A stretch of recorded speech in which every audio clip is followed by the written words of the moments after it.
باشمهندس تهامي، قول.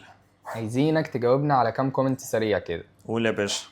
اسبوتات ولا نجف؟ انا بفضل السبوت. طيب جبسن بورد ولا سقف سادة؟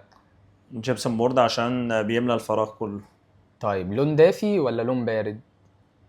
كول داون، كول داون بيبقى في النص كده، بيبقى مريح للعين ونفسيا يعني سيكولوجيا حلو. طيب نور كتير ولا هادي؟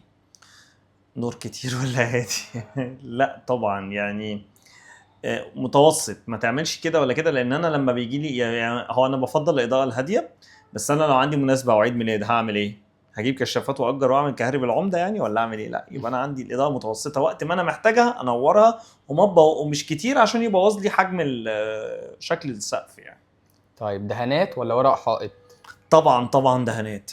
طيب لون فاتح ولا لون غامق؟ فاتح بنسبه 80%، 20% غامق. معجون جاهز ولا بلدي؟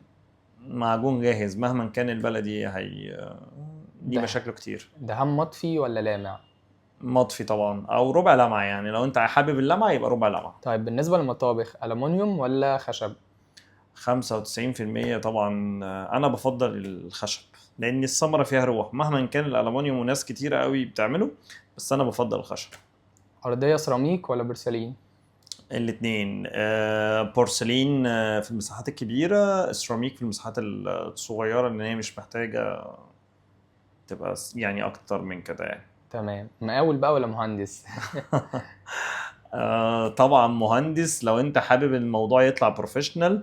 لو عايز تتاجر والموضوع برضو يبقى كلشن كان، هات اللي انت عايز تجيبه.